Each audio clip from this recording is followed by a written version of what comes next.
센스 마스터, 리눅스 마스터 10강을 진행하도록 하겠습니다. 우리가 앞에 있는 수업에서 이제 리눅스 마스터에 대한 어떤 그 지식들하고 이론에 대해서 살펴봤었고, 그리고 그 다음에 전 수업에서는 이 기출 문제를 이제 후반부에서 보기 시작을 했었죠. 자, 그래서 이제 이제부터 남아 있는 문제들을 통해서 우리가 이제 공부했었던 그 지식들과 내용들을 한번 이제 테스트를 해보고, 그 다음에 더 깊이 이제 공부할 수 있는 시간을 갖도록 하겠습니다. 근데 자격증 시험들 같은 경우에 보통 그런 얘기를 해요.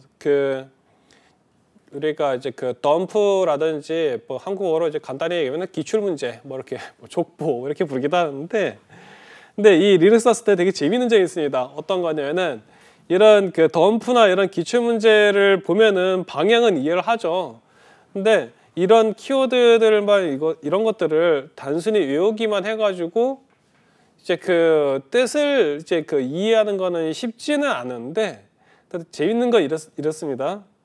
이렇게 암기를 하고 시험을 준비해서 이제 시험이 끝난 이후에 리눅스를 쓰려고 하잖아요, 그렇죠? 그래는 막 암기를 했던 분들 같은 경우에 실무를 할 때 보면은 도움이 돼요. 재밌는 거는 왜 그러냐? 커맨드니까 명령어 입력하는 거잖아요, 그죠? 그래서 이제 보면은 우리가 보통 깜지를 쓴다든지 그런 암기를 하는 방식으로 해서 명령어 이런 것도 도움이 되기는 해요. 그렇게 하시고, 근데 퍼펙트한 어떤 그런 합격을 이제 여러분들이 원하신다 그러면은 이제 직접 이제 사용을 하면서 이제 우리가 진행을 이제 하면 된다는 거죠. 선언된 쉘 변수를 확인하는 명령으로 가장 알맞는 것은 그랬어요. 자, 쉘 변수라고 얘기했습니다. 쉘 같은 경우에도 보면요, 이게 쉘 스크립트라 불러가지고 이 안에서도 이제 우리가 이제 프로그래밍 할 수 있는 부분들이 있거든요. 그래서 요거는 이렇게 생각하시면 돼요. 쉘이 우리 사용자에 내린 명령을 그대로 커널에 전달한 됐었죠, 그죠? 그것을 사용자가 내리는 명령을 조금 더 시스테믹하게, 그렇죠? 조금 더 다양한 기능이나 옵션을 넣어서 커널에 전달하기 위해서 우리는 쉘 스크립트를 이제 작성하더라라는 것을 제가 수업 중에 말씀을 드리긴 했었어요. 그런데 지금 얘기하는 쉘 변수는 그와 관련이 돼 있다, 이렇게 보시면 되겠습니다. 그래서 쉘 변수를 확인하는 명령이랬어요. 쉘 변수를 확인하는 명령은 SAT라고 하는 명령이죠. 자, 이 SAT 명령은요, 모든 쉘 변수를 표시하는 명령이라고 보시면 돼요. 그래서 이 명령을 사용하게 되면은 환경 변수, 그 다음에 사용자 정의 변수, 쉘 변수, 함수, 이런 종류의 변수들을 나열하고 해당 값을 확인할 수 있다는 거죠. 그래서 이 set 명령을 사용을 해서 모든 이제 변수를 이제 표시를 하고 한 다음에 이제 환경을 설정을 하거나 그다음에 디버깅을 한다든지 이런 목적으로 쓴다는 거죠. 그래서 이제 보면은 이런 형태로 출력되는 정보들이 많겠죠. 변수들이나 이런 것들. 그래서 이런 것들을 너무 많으니 우리가 이제 특정한 변수나 함수들을 우리가 이제 파악하기 위해서는 어떤 작업하면은 필터링이라는 걸 한다는 거죠. 그래서 이 set 명령을 사용해서 변수를 확인을 할 때 보면은 현재 세션에서만 유효한 변수와 함수에 관한 것이며 다른 쉘의 세션 또는 새로운 터미널 세션에서는 다른 변수와 함수가 있을 수 있다라고 얘기를 하고 있습니다. 그래서 제가 아까 말씀드렸을 거예요. 터미널을 여러 군데 이렇게 실행할 수 있댔죠, 그렇죠? 그래서 이쪽에서 프로그래밍을 돌리고 코드 애플리케이션을 돌리고, 그다음에 이쪽에서는 PS 명령 같은 걸 활용을 해서 프로세스 상황을 이제 파악할 수 있다고 말씀을 드렸어요. 그러면은 이쪽에도 터미널 창, 이쪽에도 터미널 창 열어가지고 관리자가 양쪽에 있는 것들을 다 컨트롤할 수 있다는 얘기인 거죠, 그렇죠? 자, 그랬었을 때 이런 이제 여기서 얘기를 하고 있는 이제 다른 쉘의 세션 혹은 터미널들에 대한 얘기를 했는데요. 이런 창이 다른 것들인 경우에는 이 출력되는 이런 변수에 대한 정보나 이런 것들이 서로 간에 좀 다를 수도 있다라는 얘기를 하고 있는 것입니다. 그래서 이런 부분을 보면은 약간 의아할 수도 있어요. 마치 윈도우 쓰시는 분들 이렇게 생각하실 수도 있거든요. 윈도우 탐색기를 여기도 띄우고 저기도 띄우고 이렇게 띄우는데 그거는 세 개 다 똑같지 않나. 근데 어떻게 얘네들은 그 터미널을 띄웠었을 때 약간의 정보 차이가 있다고 얘기할 수 있나라고 할 수가 있는데요. 그거는 이제 그 윈도우 터미널을 윈도우에 있는 그 탐색기를 여러 개 띄워놓은 거 좀 비슷하게 보일 수도 있긴 한데요.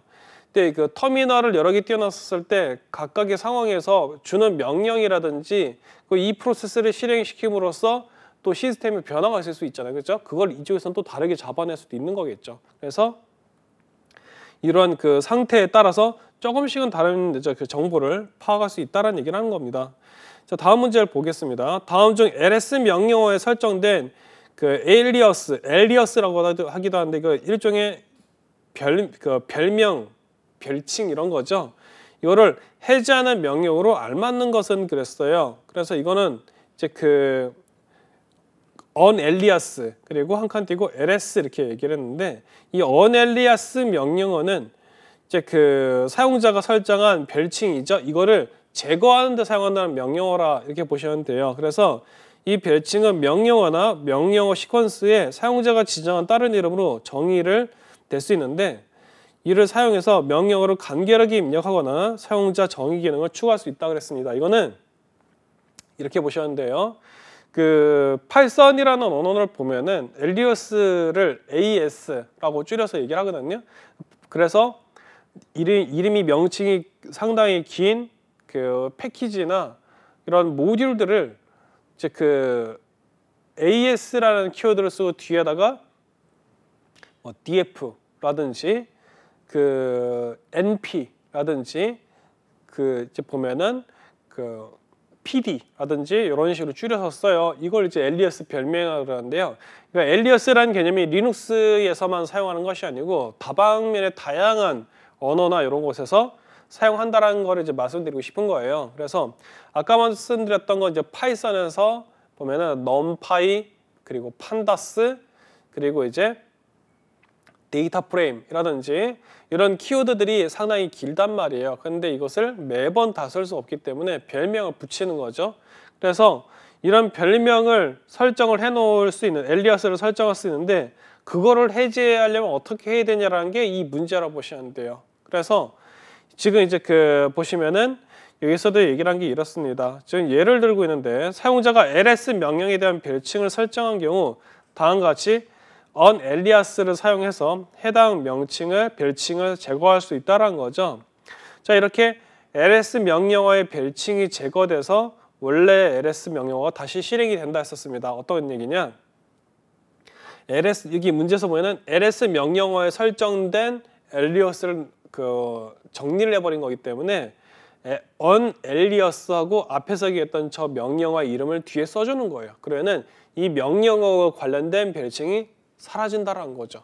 그래서 여러분들이 이제 앞에서 이제 있는 문제들을 이제 보시면서 아시겠지만은 앞에 있는 명령어를 써주고요. 뒤에다는 어떻게 되는 거예요? 타겟 디렉터리 타겟 그 명령어 혹은 그 목표가 되는 요소들을 뒤에다 써주면은 앞에 있는 명령어에서 그 작동을 시켰던 기능이 그 뒤에 있는 그 타겟한테 그대로 적용이 되는 것을 이제 볼 수가 있죠. 자, 그래서 이제 여기에서 이제 얘기를 하고 있는 것은 이제 엘리어스에 대한 얘기들, 이 옵션들이 사실은 좀 많이 이제 다양하게 있어요. 명령어들마다. 그런데 여기까지 한번 보시면 되겠고요. 다음 문제를 또 한번 보겠습니다. 파일이나 디렉토리의 허가권 그리고 값을 변경하는 명령어로 알맞는 것은 그랬어요. 이것은 우리가 본문에 이제 우리가 리눅스의 지식을 이제 공부할 때 이제 같이 봤던 건데 chmod라는 명령어가 있었습니다. 이 chmod 명령은 퍼미션에 대한 건데 퍼미션은 권한이라 했었죠, 그죠? 그래서 파일이나 디렉토리를 읽고 쓰고 그 다음에 이제 실행시키는 것까지 해가지고 이제 다양한 권한들이 존재를 해요. 그래서 여기 있는 chmod change mode인데 여기 보면은 이제 읽기에 read 그리고 쓰기에 write 그리고 실행에 execute라고 해서 그 단어의 앞글자인 읽기 R, 쓰기 W, 실행 E 이런 식으로 해가지고 이제 보면은 이제 그 얘네들을 이제 기억하시면 될 것 같아요. 그래서 이 chmod에 관련된 코드를 이제 봐보면은 얘를 이제 명령을 적용하려고 그러면은 이렇게 됐어요. chmod 요 설명하는데 보시면은 chmod 옵션 넣어주고 모드 그리고 파일 이렇게 이제 하나씩 배치를 한다는 거죠. 실제 쓰려고 그러면은. 그래서 이제 이제 주로 보면은 이제 -r 옵션을 사용해서 디렉토리하고 그 내용을 이제 변경을 하려고 할 때 이제 사용한다라는 거죠. 옵션 같은 것들은. 모드는 그 권한을 변경하려는 파일이나 디렉토리에 적용할 권한 모드를 나타내고 그 다음에 숫자나 기호를 사용해서 지정을 한다 그랬습니다. 뭔 얘기냐면은 여기서 제가 지금 여기서 그 명령어 넣는 거에 대한 얘기예요. 이 명령어 넣을 때 각각에 넣는 요소들, 그러니까 옵션은 무엇인지 모드는 무엇인지라는 거예요. 모드란 게 바로 뭐예요? chmod를 할 때 현재 지금 그 해당 타겟이 되는 파일을 그 읽기, 쓰기, 실행 이 세 개의 권한 중에서 어떤 것을 이제 줄 수 있게 할 것인지에 대한 것들을 이제 결정한다라는 거죠. 그래서 이 chmod에 관련된 것들은 리눅스 마스터에서 다양한 형태로 응용이 돼서 사실은 나와요. 응용돼서 나오는데 이제 뒤에서도 이제 보면은 이제 이 관련된 것들이 또 나오게 되는데요. 여기 보시면은 그 777이라 가지고 777인데 이건 모든 권한을 모든 그룹에 다 오픈을 할 때 이런 걸 쓰는 거죠. 그래서 chmod에서 이거를 읽기, 쓰기, 실행이라 해서 이거를 키워드 형태로 쓰기도 하지만은 번호 형태로도 가능하거든요. 그게 이제 바로 다음에 있는 이제 문제라고 보시면 돼요. 자, 다음 중 파일에 부여되는 허가권 값인 W에 대한 설명으로 알맞는 것은 그랬어요. 자, 그 W는 여러분들이 머리에 딱 이미지가 떠오르시죠? 라이트라 해서 쓰기에 대한 얘기겠죠, 그렇죠? 그래서 이 쓰다라는 것은 원래 있는 것을 보는 것도 아니고 실행하는 것도 아니고 그 내용을 뭔가가 그 기록하고 변경하는 거에 대한 거란 거를 아실 수 있을 거예요. 그래서 이 그 내용들 문항을 보시면은 1번부터 4번까지 해서 보세요. 파일의 내용을 볼 수 있는 권한이다. 이건 리드겠죠, 그렇죠? 그렇게 돼 있고 그 다음에 2번은 삭제에 대한 거, 3번은 실행에 대한 거, 4번은 뭐예요? 파일의 내용을 수정하는 권한이다 그랬습니다. 수정을 하면은 그냥 그 내용을 뭐 어떻게 바꾼다는 건가 이렇게 생각할 수가 있는데 잘 생각을 해보세요. 파일에 대한 걸 바꿀 걸 뭘 바꿀 게 있나요? 상태를 바꿀 건가요? 보통 파일에 대한 내용을 어떻게 한다 그러면은 그 안에 있는 코드에 대해서 뭔가 라이트를 한다는 얘기인 거예요. 쓴 그 내용을 원래 있던 걸 지우거나 근데 파일을 삭제하는 건 아니잖아요. 그렇죠? 파일에 있는 내용 자체에 대한 거예요. 내용에 있는 것들을 내가 원하는 형태의 것들을 재배치를 하거나 내용을 추가 써주거나 코딩을 하거나 그렇죠? 이렇게 한다는 얘기인 건데 이런 것들을 한 것 자체가 바로 뭐냐면 쓰기 권한인 거죠. 그래서 여기에는 권한 퍼미션 중에서 W는 라이트 권한에 해당이 된다는 거죠. 이 권한은 파일을 수정하거나 내용을 변경하는 데 필요한 권한이라는 거예요. 그래서 쓰기 권한을 갖는 사용자 또는 그룹은 해당 파일을 수정하거나 새로운 내용을 파일에 추가할 수 있다 그랬습니다. W를 그 권한을 이제 부여하게 되면요.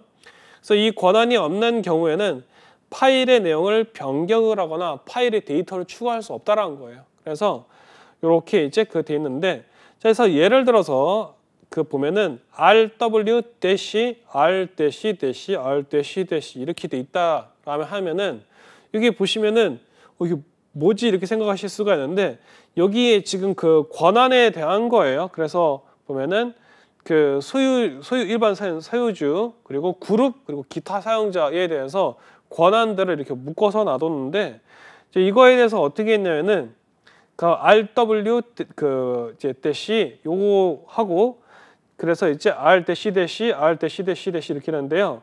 자, 그래서 대시는 0이라고 생각하시면 돼요. 그래서 이게 0이라 해당되는 게 없는 0이라고 보시면 되겠고 이게 실제 자리는 이제 1, 2, 4거든요. 1, 2, 4로 봐야 돼요.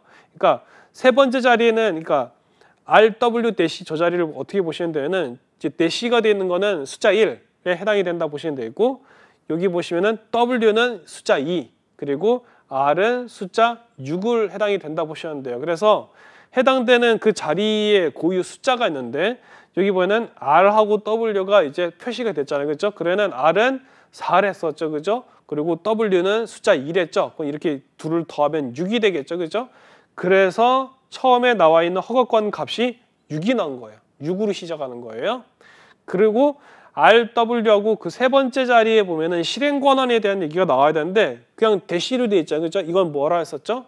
여기는 특정 값을 가질 수가 없는 거예요. 그래서 0이 돼 버린 거예요. 그래서 그다음 이거 경우는 그래서 어떻게 된다? 이게 그 4, 2, 0를 0을 다 더하면은 6이 되죠. 그렇죠? 그래서 이게 6이 나온 거예요. 그러면은 그 뒤에 R 대시는 어떻게 될 것 같아요? 얘는 이제 그 지금 이제 자리에서 봐보면은 이제 그 얘가 1, 2, 4 할 때 R 부분만 딱 키워드가 나있고 나머지 대시로 되어 있죠. 그렇죠? 그 대시는 0이랬죠. 그렇죠? 그러면 얘가 4, 2, 1이랬죠. R이 4라 했었죠. 그렇죠? 그런 이 뒤에는 대시는 0, 0 되니까 얘는 4 더하기 0 더하기 0이 돼서 뭐가 돼요? 4가 되겠죠. 그렇죠? 그래서 이 허가권 값이 뭐다? 6, 4, 4가 되는데 이 6 뒤에 있는 저 4가 바로 요 R 대시 첫 번째 나온 그 중간에 있는 R 대시라 보시면 돼요. 그리고 마지막에 R 대시 써 있는 것도 똑같죠. 그죠? 얘는 그 첫 번째만 R이라고 써 있고 나머지 그 대시 들어갔으니까 얘는 그 4, 0, 0이 되는 거죠. 그래서 얘는 4가 되는 거예요. 그래서 얘네들을 세 개의 그룹에 대해서 권한을 숫자로 만들어서 하나로 딱 합했더니 뭐가 됐어요? 얘네들을 다 더하진 않고 얘네들은 그냥 숫자를 써주면 되는데 바로 6, 4, 4가 된 거죠. 그리고 이제 해석을 할 때 첫 번째에 있는 요 그룹은 그 읽기하고 쓰기가 되는 거구나.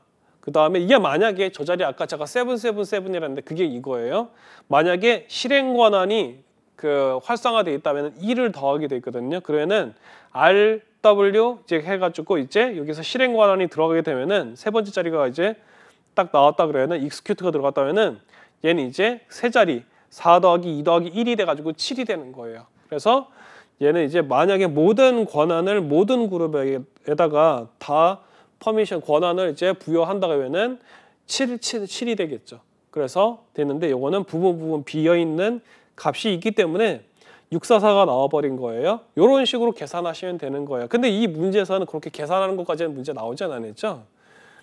자, 그렇게 보시면 되겠고 다음 문제 이거 되게 재밌는 문제인데 영국 잉글랜드의 한 재단이 학교와 개발도상국에서 기초컴퓨터 과학 교육을 증진하기 위해 개발한 신용카드 크기의 싱글보드 컴퓨터이다. 이랬습니다. 다음 설명에 해당하는 명칭으로 알맞는 것은 그랬어요. 자, 그 영국의 어떤 재단이 그 학교하고 그다음에 그 개발도상국에서 컴퓨터를 공부하게 하기 위해서 신용카드 크기의 싱글보드 컴퓨터라 그랬어요. 요만하게 만든 건데 이거는 저기 역시 이제 어느 정도 조금 공부를 했던 분들은 그 헷갈리실 수도 있는 부분이 살짝 껴있네요. 아두이노라는 장비가 있거든요. 사물 인터넷 실습을 할 때 많이 써요. 큐비보드, 오드로이드 가지고 나머지 3번, 4번은 영 아닌 걸 넣어놨는데 아두이노 같은 경우에는 이태리에서 만든 이제 그 컴퓨터 를 이제 그 작업을 하면서 이제 사물 인터넷이나 혹은 패션이나 디자인 작업을 할 때 어떤 그 산업 디자인 작업을 할 때 사용하도록 만든 이제 그 하나의 이제 마이크로 프로세서라고 부르는데 근데 이제 요것은 이제 이태리에서 나온 거죠. 아두이노는. 근데 라즈베리 파이는 영국에서 나왔어요. 그래서 그리고 이제 그 안드로이드 아두이노 같은 경우에는 이제 사용하는 게 그 코드가 이제 C++로 돼 있거든요. 그래서 이제 여기 이제 스케치라는 프로그램을 가지고 코드를 짜요. 그렇게 되는데 이제 라즈베리 파이 같은 경우에는 완벽한 형태의 컴퓨터거든요. 그래서 아두이노는 이제 코드를 이제 여기서 이제 코딩을 해서 코드를 이제 C++ 코드를 짠 거를 이제 아두이노에다가 USB든 어떤 그 연결선을 꽂아가지고 그 코드를 이제 업로드 시키는 것이죠. 그래서 이쪽에서 이제 뭐 LED가 켜지든 뭐 작동하든 어떤 그 기계적인 작업을 해요. 그래서 아두이노를 잘 조합을 하면 3D 프린터도 만들 수 있을 정도로 상당히 이제 좋은 기능을 가지고 있다 이렇게 보시면 돼요. 그런데 이건 이제 전기전자 쪽에서 이제 학생들이 많이 이제 작업을 하는데요. 근데 이 라즈베리 파이 같은 경우에는 이제 그 아예 그 컴퓨터 거의 소형 컴퓨터라고 보시면 돼요. 그래서 라즈베리 파이는 이렇게 보드가 있는데요. 가격대가 한 5만 원 밑에 3만 원, 5만 원 사이라고 보시면 돼요. 새 거가. 그래서 이제 세트를 갖추려고 그러면은 한 10만 원 안쪽이 있는데 사실은 이런 것도 은근히 많이 등장하네요. 뭐 당근을 하시든 아니면은 그 커뮤니티 이런 데 가면은 이제 본인이 사용 안 하는 라즈베리 파이를 이제 그 저렴하게 혹은 무료로 해가지고 주는 경우도 있어요. 그래서 그거는 소형 컴퓨터인데 너무 신기해. 저도 이제 라즈베리 파이 있거든요. 그래가지고 그걸 가지고 수업을 할 때도 있는데 여기 그 컴퓨터에 노트북이나 이런 컴퓨터에 축소판이라고 보시면 돼요. 그게 우리가 알고 있는 그런 그 플래시 메모리 있죠. 그 카메라, 디지털 카메라 같은데 이제 꽂는 이제 그 메모리를 그 아두이노 아니 라즈베리 파이에다가 이게 꽂아 놓으면 이게 하드디스크의 역할을 해요. 그래서 그렇게 돼 있고 그다음에 키보드, 그다음에 마우스 꽂는 거, 그리고 그 라즈베리 파이 같은 경우에는 그게 B 플러스인가 그게 버전 이상부터는 와이파이도 있거든요. 그래서 그런 거 딱 꽂아 놓고 그다음에 모니터도 이제 그 LCD나 혹은 그 HDMI 포트를 연결해 가지고 하면은 바로 쓸 수가 있어요. 컴퓨터로. 성능도 괜찮죠. 왜냐? 이제 여기서 이제 얘기를 하지만은 여기 리눅스 마스터에 왜 이게 나왔겠어요? 왜냐면은 이 라즈베리 파이의 운영 체제는요. 라즈비안이라 불러 가지고 그게 이제 그 리눅스의 배포판 중에 하나예요.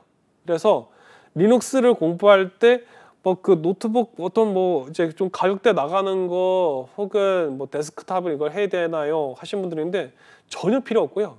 그 라즈베리 파이 아까 말씀드린 것처럼 이렇게 온라인 커뮤니티를 찾아보시면은 진짜 저렴하게 해가지고 여러분들이 그 리눅스 공부를 하실 수 있는 환경을 구축할 수 있다 이렇게 보시면 돼요. 그래서 이제 이것이 그렇게 되고 그다음에 라즈베리 파이 되게 특이한 점이 뭐가 있냐면은 그 보드 옆에 보면은 그게 이제 우리가 이제 이제 전자 쪽에서 우리가 이제 핀을 이제 꽂아가지고 LED나 혹은 센서를 연결할 수 돼 있거든요. 그래서 라즈베리 파이를 활용을 해서 별 실험을 다 해요. 그래서 요즘에 이제 그 미디어 아트 쪽에서도 하고 있고요. 그 다음에 이걸 가지고 역시 되게 보안 쪽이나 이런 쪽 분들은 이것을 이제 어떻게든 이제 보안 관련된 걸 이제 활용하시던데 이제 이걸 가지고 뭐 이제 해킹 툴을 만든다라든지 그런 경우도 있고요. 그 다음에 이제 이걸 가지고 로봇도 만들 수 있고 할 수 있는 게 정말 많아요. 그래서 그리고 이제 이게 또 어떤 게 있냐면은 클러스터라 불러가지고 라즈베리 파이를 이제 한 10대, 한 20대 연결을 해가지고 이걸 가지고 뭐 빅데이터 분석 도구로 만들어 버리기도 하고요. 그래서 그거를 베이라 해서 이렇게 제가 이제 그 전에 수업했었을 때 컴퓨터를 이렇게 서버로 대형 이제 그 중형이나 이런 소형 컴퓨터 만들 때 이렇게 이제 그 서버 구축할 때 이제 들어간다 했었는데 그런 것처럼 좀 비슷하게 배열을 라즈베리 파이를 그런 식으로 연결한 거예요. 그래서 리눅스를 가지고 이제 그 데이터 분석을 하거나 그런 경우에 이제 저렴하게 이제 시스템을 구축할 수 있다 해서 이제 그런 이제 그 자료들도 이제 나오고 이제 공유를 하고도 하죠. 그래서 이러한 경우에는 라즈베리 파이는 가격대가 저렴하기 때문에 그 개발자나 그다음에 학생, 엔지니어 이런 그 메이커들 그래서 이런 메이커들 이 메이커라는 게 우리가 알고 있는 그 브랜드 말한 게 아니고요. 진짜 메이커예요, 메이커. 뭔가를 그 하드웨어하고 이렇게 이제 그 활용을 해서 이제 어떤 그 장비를 만들거나 이제 AI 센서 있잖아요. 이제 AI로 해서 카메라 가지고 센싱을 해가지고 뭐 이제 도로나 이런 것들을 막 이제 어떤 방해물을 피해가면서 자동차가 움직인다든지 이런 거 다 만들 수 있어요. 라즈베리 파이 가지고 AI도 이제 라즈베리 파이 안에서 이제 코드를 짜가지고 인공지능 시스템을 이제 개발하기도 하고 이제 그러죠. 그래서 다방면으로 씁니다. 그래서 이게 상가나 이런 데서도 사람이 많이 모이거나 이랬을 때 여기에서 이제 어떤 그 안전사고가 있을 것 같다. 이제 그런 것들도 라즈베리 파이에다가 카메라 연결해가지고 이제 그 어플리케이션 돌려가지고 이제 어떤 그런 이제 위험 메시지를 이제 전달한다든지 그런 작업들도 이 라즈베리 파이 가지고 가능하거든요. 그래서 여기에 관련돼 가지고 있는 분들 보면은 되게 이제 그 컴퓨터를 처음 하는 분들도 라즈베리 파이를 쓰다 보면은 사용하면은 뭐 엄청 흥미를 느끼게 하기도 하고 본인이 커밍이라 힘들었던 분들도 그 너무 마음에 들어가지고 공부에 집중하는 경우를 많이 봤었어요. 그래서 라즈베리 파이어는 제가 그래서 아까 설명드릴 때 되게 재미있는 이제 그 장비다 했던 게 이제 그런 부분이라고 보시면 될 것 같습니다.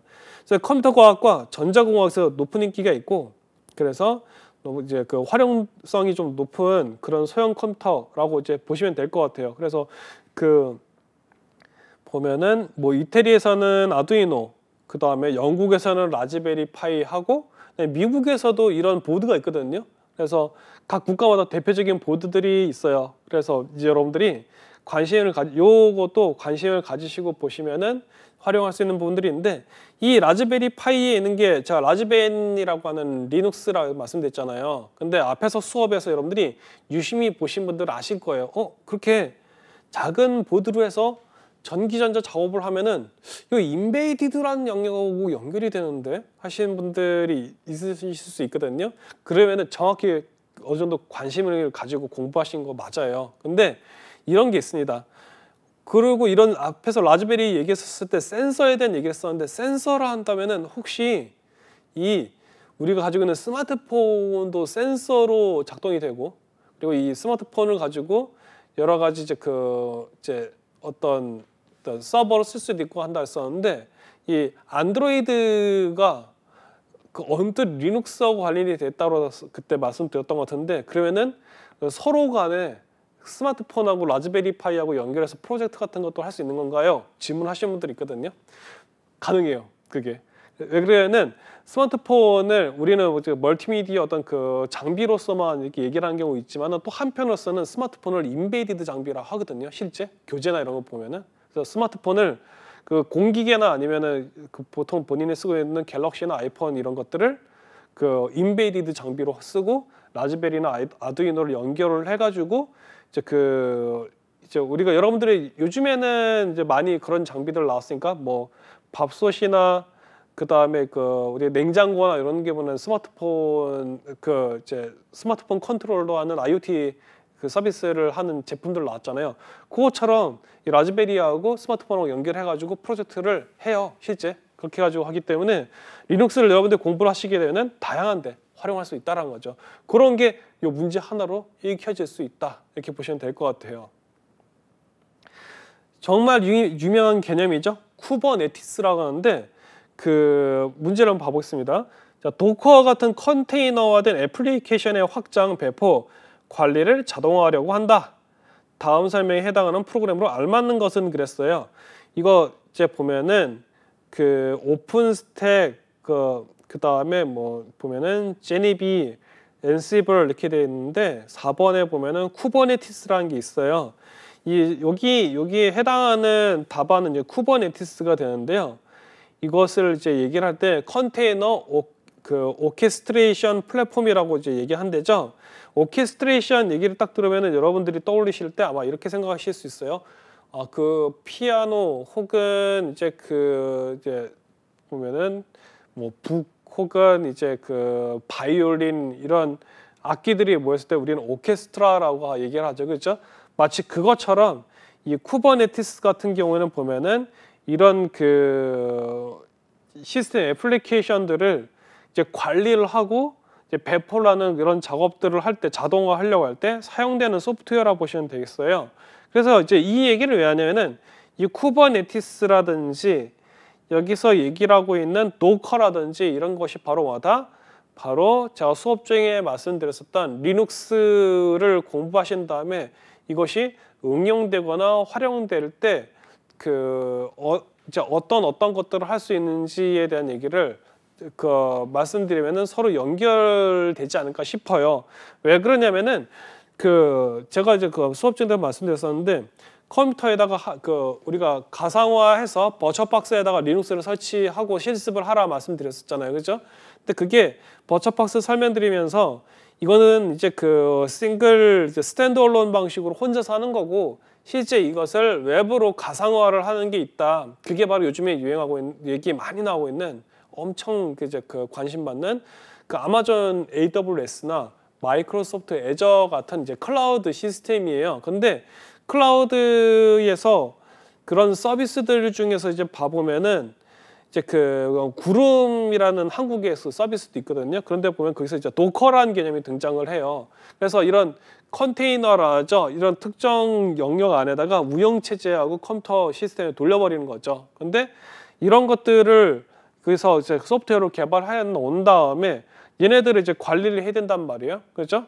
이게 서비스화해서 돌아가야 되는데 이런 것들을 관리해주고 하는 것이 이제 쿠버네티스라고 보시면 돼요. 그래서 이게 그 구글에서 개발한 오픈소스 프로젝트가 이제 쿠버네티스고 현재는 클라우드 네이티브 컴퓨팅 파운데이션에서 유력한 프로젝트 중 하나로 관리가 되고 있다 그랬습니다. 이게 유력한 프로젝트로 관리되는 게 무슨 얘기지? 이럴 수가 있는데요. 이게 그 오픈소스 쪽에서 보면은 제가 말씀드렸을 거예요. 오픈소스 쪽은 이렇게 돼 있어요. 그 이제 어떤 프로젝트가 있고요. 그 프로젝트에서 그 소프트웨어나 서비스가 나와요. 그래서 이게 근데 그 프로젝트를 그 이제 특정 커뮤니티에서만 한 게 아니고 이게 그 이와 관련된 사람들이 모여서 그 협회와 같은 협단체를 만들거나 아니면은 재단을 만들어 버리거든요. 그래서 이런 재단에서 해당되는 그 컴퓨터 언어나 어떤 서비스나 소프트웨어를 관리를 해요. 그게 아까 말씀드렸던 그 이제 아파치 웹서버라든지 그런 이클립스라든지 이제 그런 소프트웨어들이 사실은 이제 보면은 아파치 재단에서 이제 나온 거고 그 다음에 리눅스에 상당히 많은 배포판들이 그런 재단이나 그런 단체에서 만들어졌다 이렇게 보시면 돼요. 근데 여기서 나와 있는 이제 쿠버네티스 같은 경우에는 그 이제 그 CNCF에서 이제 관리를 하고 있다라는 거죠. 그래서 이제 이 쿠버네티스는 컨테이너 기술을 활용해서 애플리케이션을 쉽게 배포하고 확장할 수 있도록 지원을 한다 그랬습니다. 그래서 지금 이제 그 보면은 그 경제가 그 이제 코로나 팬데믹 이후로 이제 그 이제 현금 유동성이나 이런 문제들 때문에 막 그다음에 전쟁도 일어났죠, 그죠? 그래서 다양한 분쟁 때문에 지금 보면은 뭐 이제 그 금리도 오르고 이런 여러 다양한 상황이거든요. 그러다 보니 기업체에서는 어떻게 되면은 이런 걸 이제 그 금액적인 거나 비용적인 것들을 축소를 해서 그 기존에 했었던 서비스들을 이제 그 혹은 그 서비스 이상의 성능을 낼 수 있도록 하는 어떤 그런 이제 그 조치를 취해야 되는 상황이 와 있어요. 최근에도. 그래서 이렇게 돼 가지고 더욱 더 어떻게 됐냐면은 그 과거에는 이런 하드웨어나 시스템을 돈을 주고 다 사와 가지고 구축을 했었어야 되는데 근데 지금 이제 그런 부분들을 가상화한 기술을 해서 소프트웨어로 이제 구축해 버린다는 거죠. 그래서 과거에 이런 얘기 들어보셨을 거예요. 어떤 회사가 있는데 사용자가 너무나 순식간에 많아져 가지고 서버 컴퓨터를 구입하거나 이런 그 인프라를 구축하는데 돈이 너무 많이 들어 가지고 고생을 했다. 그리고 나중에 그 사용자가 급속히 줄어든 바람에 그 시스템에 대해서 운영하거나 처분하는 것에서 문제가 생겨가지고 이제 그 사업을 접지도 못하고 그런 상황이 됐다 얘기를 해요. 한국에서도 여러분들 이름만 대면 아마 아실 수 있는 2000년대 초반에 했던 서비스들이 있죠. 그 또 이제 그런 서비스들을 얘기를 하면은 그 또 이제 사업자분들이 이제 마음 아파하실 수 있으니까 얘기를 이제 할 수는 없는데, 근데 그런 경우들이 그 과거에 있었단 말이에요. 근데 지금은 어떻게 됐냐면 클라우드 서비스를 이제 활용을 해서 소프트웨어로 이제 돼 있는 거기 때문에 아마 짐작이 가실 거예요. 제가 설명드렸다 말씀드렸죠. 버처박스로 여러분들이 설정하다가 잘못돼 가지고 했었을 때 최악의 경우는 어떻게 하면 된다 했었죠? 그냥 삭제시켜버리면 된다 했었죠. 삭제시키고 새로 여러분들이 구축을 해도 된단 말이에요. 왜? 소프트웨어적으로 돼 있으니까. 근데 이 그 마찬가지로 기업에서 사용하는 그런 서비스들이나 인프라도 그 자원을 소프트웨어적으로 확장시켰다가 축소시켰다가 가능하거든요. 그래서 그런 부분들이 어떤 그 비용을 관리하는 데 도움이 된다 해서 이제 각광을 받고 관심들을 이제 많이 받고 있죠. 그래서 여기서 얘기하는 게 유력한 프로젝트라고 하는 그 말이 이제 들어갔다. 그렇게 보시면 될 것 같아요. 자, 쿠버네티스에 대해서 잠깐 한번 살펴봤고요. 그 다음에 이제 그 다음 문제 보겠습니다. 다음 중 IP 주소 할당 및 도메인을 관리하는 국제기구로 알맞는 것은 그랬어요. ICANN 해서 1번 바로 이제 그 답안이 들어갔는데 이 다음에 있는 문항들 2번, 3번, 4번 다 유명한 기관들이에요. 그 밑에 2번 같은 경우는 IEEE라 가지고 이제 그 전기, 전자, 그 다음에 이제 그 통신 분야하고 관련된 걸로 해서 이제 그 글로벌한 그 학회 그 협회라 보시면 돼요. 그래서 이 IEEE 같은 경우에는 전기전자 쪽이나 그 정보통신 쪽에서 그 연구하시는 분들이 이제 논문 같은 것도 이쪽에 내시고 이쪽에서 이제 그 출간되는 이제 학회지나 이런 그 매체를 통해서 그 자신의 기술들을 소개를 하기도 하고 그러죠. 그래서 ISO는 이제 그 표준에 세계 표준에 대한 것들을 이제 정하는 그런 기관이라고 보시면 되겠고요. 그래서 ICANN은 인터넷의 주요 자원 및 인프라 관리에 대한 국제적인 비영리 단체이다라고 했습니다. ICANN은 인터넷 도메인 이름이나 IP 주소의 할당 그리고 루트 네임 서버와 같은 핵심 인프라 자원을 관리하고 조정하며 글로벌 인터넷 생태계의 안정성을 유지하고 확립하는 역할을 한다 그랬습니다. 자, 이제 그 여러분들이 아시는 www 네이버.com 혹은 www.다음.net 이런 거 있죠. 이런 그 도메인 주소들 있잖아요. 이제 그런 자원들에 대한 관리나 어떤 그 기술에 대한 것들을 이제 그 자원들을 이제 그 정리를 하고 관리라는 것들이 여기는 이런 그 ICANN에 의해서 주도가 된다고 이제 보시면 될 것 같아요. 그래서 그 세계적인 이슈 있죠. 그 이런 이슈들 전 세계적인 인터넷 관련 이슈들을 조정하고 해결하는 역할을 한다 했었습니다. 그래서 어떻게 보면은 기술하고 관련된 행정기관이라고 볼 수 있어요. 그래서 마치 유엔이 전 세계에서 어떤 전쟁이나 평화나 문화와 관련된 어떤 이슈가 생기면은 그와 관련돼서 입장 표명을 하죠, 그죠? 공식적으로 이제 그런 것들이 이제 그 기술 분야에서는 이제 ICANN 같은 것들이라 보시면 돼요. 그리고 여기서는 이제 ICANN 같은 경우는 독립적이고 다양한 이해관계자의 의견을 수렴하여 정책을 결정하고 공개적인 프로세스를 통해 인터넷의 중요한 측면을 관리하고 있다 그랬습니다. 공개적인 프로세스라는 게 어떤 거냐면은 여기에 이제 국제적인 비영리 단체이다 보니까 이런 게 있죠. 그 각국 다양한 그 국가와 기업들이 이런 기관 단체는 가입이 돼 있어요. 그래서 혹은 그 뭐 우리가 보통 그렇게 얘기하죠. MOU라든지 어떤 그 연관 협약을 맺고 있는데 이제 이러다 보니 어떻게 되냐면은 어떤 특정 이해관계나 누구 개인의 이익을 위해서 움직이면 안 된다라는 것들이 있어요. 그래서 여기에서 어떤 중요한 선택을 하게 될 때는 왜 그런 과정이 진행됐었는지에 대한 프로세스를 이제 보여준다라는 것이죠. 그렇게 해서 이렇게 지금 이런 기관들이 있는데 여러분들이 이런 게 있어요. 그 앞에서도 제가 얘기했던 HTML, CSS, 자바스크립트, 뭐 PHP 이런 언어들을 얘기했었는데 이 중에서 뭐 HTML 같은 경우는 과거에 스마트폰이 나오기 전까지는 HTML4라는 그 버전으로 해서 이 언어에 어떤 그 표준이나 기준이 있었단 말이에요. 이런 것들을 표준과 기준을 정하는 것이 바로 뭐예요? 이러한 형태의 기관들이 이 기관이 했다는 건 아니에요. 근데 그 또 보면은 그 이제 각 영역마다 그 기술에 관련된 것들을 기준과 표준을 정해주는 기관들이 있어요. 근데 이 이후에 더 연구가 돼서 스마트폰이 나온 다음에 크게 이제 그 발전된 게 HTML5라는 거거든요.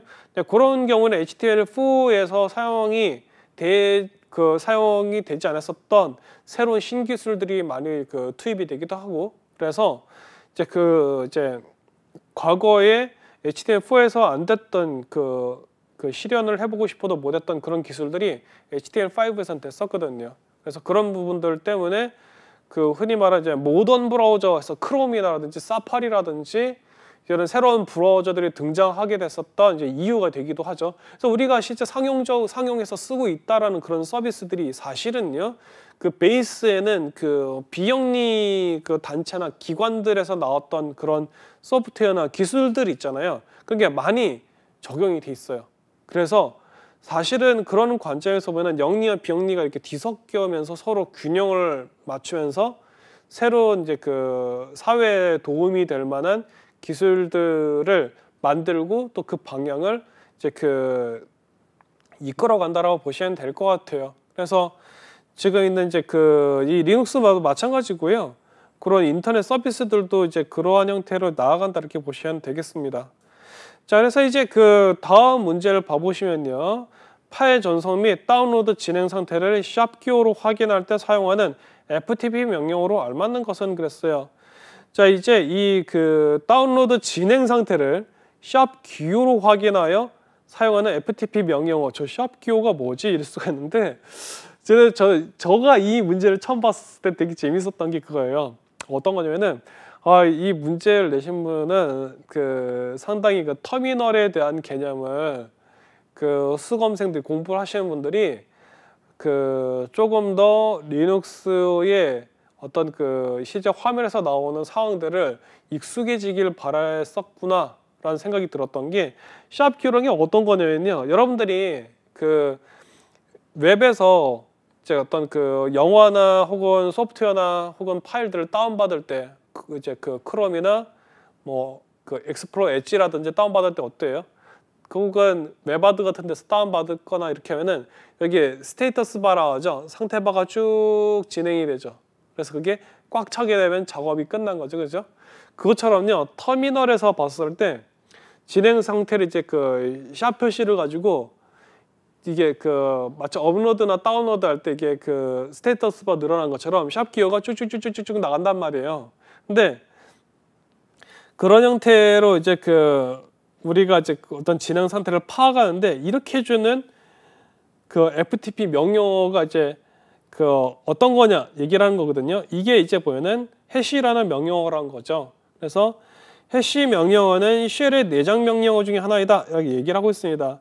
이 명령어는 쉘의 해시 테이블에 디스크에서 실행 파일의 경로를 저장하고 관리한다 그랬어요. 그래서 해시 명령어는 주로 그 쉘 그 세션에서 실행 파일을 검색하고 실행될 때 사용되고 경로 검색할 때 최적화하는 기능을 한다고 얘기했었습니다. 자, 그래서 이제 그 보면은 여기에서 이제 그 실행 파일 경로를 변경하거나 삭제할 경우에는 보면은 해시 -r 명령을 넣어가지고 해시 테이블을 업데이트한다라는 얘기를 하는 것이죠. 자, 그래서 이제 이 문제를 한번 같이 한번 살펴봤고요. 다음 중 프로토콜과 포트 번호 조합으로 틀린 것은 그랬어요. 자, 이제 보면은 그 POP3, IMAP, 텔넷, SNMP 이렇게 나왔습니다. 이게 그 프로토콜들이 어떤 거냐면은 이제 그 여러분들이 이메일을 보내시거나 받으실 때 그리고 그 이제 브라우저에서 그 보시면은 이제 주소를 넣고 검색을 하면요. 그게 이제 화면이 나오죠. 그죠? 근데 이런 인터넷상에서 이루어지는 모든 동작에 대한 것들을 이제 그 이것이 그냥 이루어지는 게 아니고요. 전부 다 프로토콜이라는 게 있어요. 그래서 어떤 이제 그 이제 뭐 네트워크를 어떤 것과 연결하고 어떤 동작을 하고 이런 것들에 대한 것이 이제 일종의 이제 프로세스처럼 정립이 되어 있는데 그런 것들이 바로 뭐다? 프로토콜이다. 이렇게 보시면 되겠어요. 그런데 이 프로토콜에 그 관련되어 있는 포트 번호에 대한 얘기라 이렇게 보시면 되겠습니다. 자, 그래서 이제 이 그 SNMP 심플 네트워크 매니지먼트 프로토콜이란 것은 네트워크 장치하고 시스템 모니터링을 모니터링과 그리고 관리를 하는 프로토콜인데 이게 이제 그 보면은 이 SNMP 같은 경우에는 포트 번호가 UDP의 161번 포트를 쓴다라는 거죠. 그래서 이제 요거 이 SNMP 같은 경우에는 네트워크 관리 시스템인 NMS하고 그 다음에 관리되는 장치 간의 통신을 위해서 사용된다는 거예요. 그래서 이제 이 네트워크 장치에 관련된 프로토콜이 모니터링하는 장치에 대한 장치하고 시스템을 모니터링하는 것이 이 SNMP인데 특정 포트가 이제 161이라는 거죠. 근데 이게 그 HTTP가 아마 그 80번 포트로 알고 있는데 근데 이런 그 프로토콜들마다 그 포트 번호들이 어느 정도 이렇게 그 정해져 있다. 이렇게 이제 보시면 되겠습니다. 자, 그리고 이제 그 다음 문제를 보시면은 UDP 프로토콜과 가장 관련이 있는 서비스로 알맞는 것은 그랬어요. UDP 프로토콜은 1번에는 DNS하고 관련이 돼 있다는 거죠. 이 도메인 네임 시스템에서는 유저 데이터그램 프로토콜 UDP가 중요한 역할을 한다는 거예요. DNS는 인터넷에서 도메인 이름을 IP 주소로 변환하거나 옆방향으로 IP 주소를 도메인 이름으로 변환하기 위한 프로토콜이 되는데 이게 뭔 얘기냐면은 여러분들이 그 브라우저에서 www.naver.com, 다음넷 이렇게 입력하시잖아요. 그렇죠? 근데 그렇게 전에 수업할 때도 말씀드렸었는데 이렇게 그 도메인 이름을 넣으면은 그게 그 글씨로서 이제 그 우리가 해당 서버를 지칭해서 끝나는 게 아니고 이 그 도메인 이름하고요 그 IP 번호하고 서로 이제 변환을 시켜줘요. 이게 그 도메인 이름이 가지고 있는 것과 관련된 IP 주소를 이제 변환을 해준다 이렇게 보시는데요. 근데 이 UDP가 바로 이 DNS 트랜잭션에서 주로 사용되는 전송 개천 프로토콜 중 하나란 얘기를 하고 있죠. DNS의 트랜잭션이란 건 어떤 의미냐면은 이거 데이터베이스를 할 때 많이 등장하는 단어인데 트랜잭션은 하나의 태스크라고 해야 될까요? 그 하나의 그 명령이 그 왔었을 때 그것을 그 명령에 대해서 하나의 동작을 하는 단위 있죠. 그걸 트랜잭션이라고 보시면 돼요.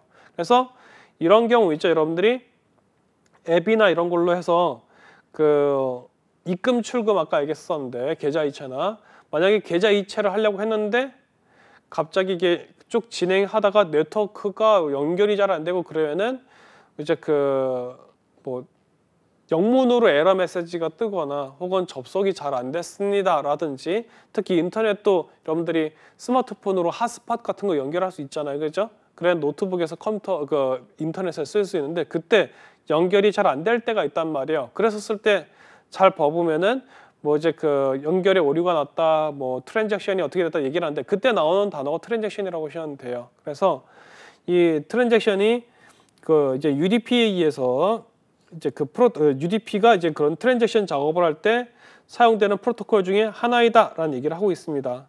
네, 그렇게 이제 보시면 되겠고요.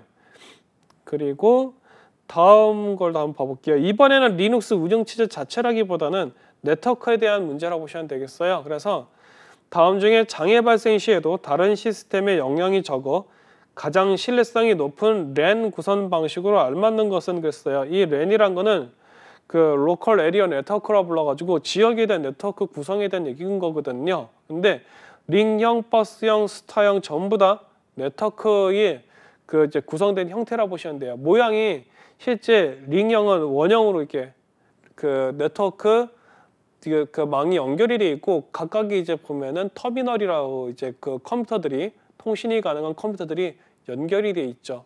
그래서 이게 또 재밌는 게 그 정보통신하고요, 프로그래밍하고요, 뭐 이런 리눅스 같은 이제 그 운영 체제에서의 시스템하고 이런 쪽에서 같은 IT인데도 하나의 단어를 쓸 때 어느 관점으로 보느냐에 따라서 뜻이 살짝 바뀔 수가 있어요. 그래서 바뀐다기보다는 좀 더 확장의 의미로 봐야겠죠. 그럴 수가 있는데 여기서 얘기하고 있는 그 터미널, 제가 방금 얘기했던 그런 터미널 노드란 건요, 그 통신이 그 선이 연결됐을 때 그 안에서 통신 서비스를 쓸 수 있는 컴퓨터라고 생각하시면 돼요. 네. 그래서 이 그 망 형태나 네트워크 구성의 하나로 다양한 장치 또는 노드가 서로 연결되어 있는 형태를 나타낸다 그랬습니다.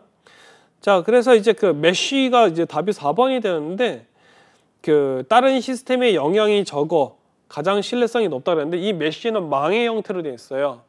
그 스타나 이런 쪽 봐보면은 터미널하고 라인이 옴니 원이거든요.